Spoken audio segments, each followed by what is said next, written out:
Hey guys, in this video we're going to learn how to create a chatbot in Python with Gemini. The goal of this video is simply to create a GPT or Gemini chatbot to entertain ourselves, learn a little bit, or also use it for our business. Depending on the inputs we give it, we can prepare it for our business. So I think it's a pretty interesting video. Well, the first thing we have to do is install our dependencies, which in this case the main one is going to be Google Generative AI, which is the one that will allow us to work with Gemini, and then we're also going to work with Flask and Markdown.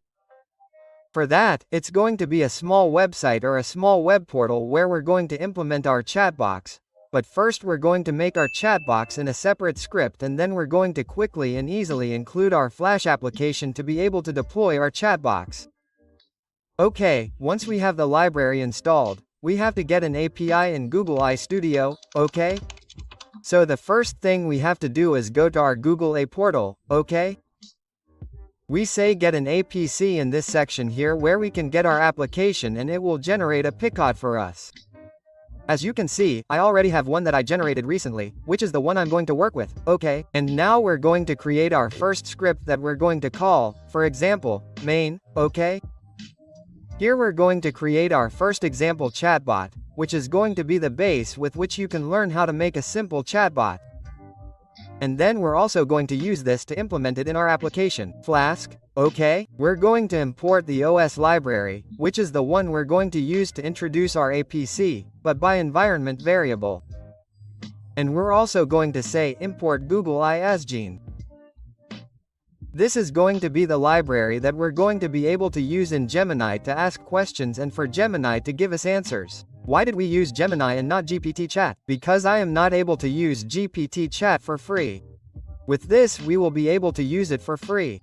It does not mean that with ChatGPT it is not possible, but that I have not been able to do it. So if anyone knows how to do it, I encourage you to write it in the comments and see if we can learn a little more. Okay, first let's say APIC. How are we going to get it from the environment variables? First of all, I also want to tell you that to install Python, to install libraries, for everything, we have videos on the channel that you can watch because they are very short videos in which I will be able to configure the environment in a simple way. The APC, what is it? We are going to tell it to give us from the environment variable our APK environment variable. I don't know, I'm going to call it that, okay? And where do you configure it? The environment variable. Well, for example, if I'm going to run this, okay, it's going to crash because APK doesn't exist, okay? And here we edit the configurations in the environment variables. We are going to put that, what do we call it? APK. APIC is going to be our variable X, which is the one we generated before in Google Studio. There. Okay, I already have my APC saved. Now I am simply going to tell it to show me the last two cases to see if I have it right. I think so, it seems to be fine. We can continue. What is the next step? We have to configure Gen AI to collect our API. How? Well, with configure we simply say that APK is going to be equal to APIC. Okay, we are now configured so that we can write things to the model and it gives us a response using our APC. Now we are going to generate the model. It is going to be a generative model, and as a model I am going to pass it the Gemini 15 Flash. There are several models, okay? But I am going to take this one because it is the fastest, or it does not give you the best response, but it will give you a faster response, okay? Well, once we have the model, we can only say that, I don't know, we can ask a question. For example, I'm going to put question. How much is 1 plus 1? And now I'm going to put answer, which is going to be equal to model generate content, and we're going to put the question in it. And finally, we're going to print the answer, the text that the answer returns to us. Okay, let's do a little test, to see if everything went well. Okay, I'm making the connection, and sure enough, well, I get a warning here for some reason that I'm not going to read right now, but well, it gives me the answer. It tells me that 1 plus 1 is 2. We can ask any other question. How far is Mars from Earth? Let's put 1, right? Let's be nice. Let's ask. See? It's telling us here that the distance between Mars and Earth varies constantly. Indeed, since we rotate in Mars, it's not the same as being on the same side of the S as being on different sides, right? But well, it tells you that its closest point is about 54.6 million kilometers away. Blah blah blah blah. As you can see, we have an asterisk because this is down. That's why we have installed Markdown to interpret these asterisks for us, because those asterisks mean that it is putting it in bold. Now we are going to see a Flash example that I think is going to be pretty cool. Well, just with this, as we see, it is something that takes up 3 lines. With a small script we can generate our own chatbot.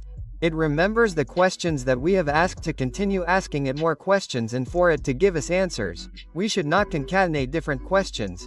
We are going to have to take this into account for the Flash application.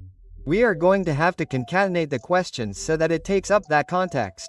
For example, imagine that it wants to sell fruit. Well, if you put in a context that you are selling fruit, that you have them at such a price and such, it can give you those answers based on what you have written. If it's not going to get lost, it's going to give a generic answer, okay? For the Flash application, I've already copied the code so that it's faster and you don't have to be typing it because it's not interesting. I'm simply going to describe how it's done now, and we also have it in the channel gift. You'll be able to go in and see it and have the code there so you can easily copy and paste it. I've created here at most from Google because I have no idea, like a small web interface in HTML, okay? In which we're just going to type our question and it'll give us answers, okay? We'll see that later. First I'm going to show you the instantiated code here for our application. We've also created a session, because there's going to be a moment in which it's going to be iterative. It's going to remember the questions and answers it's asked us so that it takes the context of our conversation. We've configured the APC here, which is not Gemini APC, it's just APIC. Okay, here we have our Flash version of Gemini to make it faster, and we have said that the maximum history is going to be equal to 4. Why? Because it is going to remember the 4 previous questions so that it can serve as context, okay? First we create our home function, which is going to be, let's say, the first page, the index, when we initialize the Flash application, which has to render the HTML index, which we have in template, okay? And if the session doesn't exist yet, then initialize the empty history, okay? And the history is going to be session history. That's where we're going to save the different questions that we're going to ask so that it gets the context. Then we have the predict function, which is where we're going to write any text and we're going to press a button.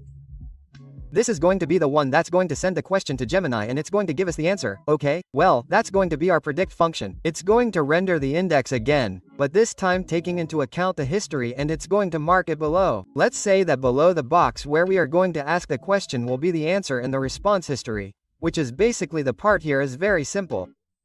I encourage you to take a look at the code and we will discuss it in the comments, but it has hardly anything. Look, just 100 lines of code. The part of initializing the Gemini model with our APC and the Flask part is all crazy. Let's run it. Let's do a small first test to see if everything is going well. APK tells me that it does not exist. Indeed, I have to configure it in the environment variables. Once configured, now it seems that it does. It is no longer saying that, well, we have set the debug mode active in case we want to debug. I have had to debug a lot before. Now it is supposed to work well, and it has instantiated the application in the local host on port 5000. Let's click on it and the browser should open. In this case, Google Chrome has opened. And I want to make this a little bigger. Let's see there so that the video can be seen well. We have written a small text here, okay? Just write your text here. I don't know, let's tell him. Let's ask a generic programming question first, and then we'll tell him to do it in Python to see if he has understood the context. Now with the example I can understand it much better. Look, let's put how do you make a for loop. Let's send it to the model. Since it's Flash, the Flash version shouldn't take long. Okay, I've hit it or not. Now it does seem like I've hit it. Before it seems like it's not loading. As we can see, we're connecting to the web servers. Okay, it's that below it shows us the input. What was it? How do you make a for loop? And the model's response. The way to make a for loop depends on the language. Blah blah blah blah. Okay, here you have the Python example, the JavaScript one, C+, you see? It shows you a lot of language because let's say it's the cold start. He still doesn't know in which language we want him to give us different instructions. If we go down here we have iteration editors. In this case we only have one, which is our first entry, how to do a loop for it and the answer. There shouldn't be any more if I'm not mistaken. Indeed, we see that it is formatted here in bold, which is done with the Markdown library. Let's ask another question taking this context into account. Let's see if you got it right. Give me the explanation for the Python language. Okay, we click on send the model. It seems that it is being sent, that it is loading here. Okay, give me the explanation for the Python language, see? And now it tells you the ebook 4 in Python blah blah blah blah blah blah blah. Why? Because we have said that it should remember the last 4 messages. Let's see. Wait, I'm going to load here. I have it here. Here in Max History we are always going to create a context that will have the last 4 questions and answers so that the model has some context. Because if you only ask one question and it gives you one answer, that is isolated, it will not be able to interpret the previous answer, so we are going to feed it. It is as if we were writing a longer and longer text. Okay, now that you know that we are talking about Python and Bookleft, we are going to tell you how to create a function. For example, okay, let's see if you still know that we are talking about Python. And how do you create a function? In Python a function is created using the keyword of it seems that it does take the context. So, I think it has turned out pretty cool and fast, right? We don't need to give any more explanations. You just have the basic way of using Gemini and well, in the Flash application that you can copy directly from the code. Although well, this is quite simple. I'm not an expert in Flash either. I'm more into the Python data part. So that's it guys, I don't want to confuse you much more. If you liked the video, I encourage you to subscribe, give it a like. And see you in the next video. Bye.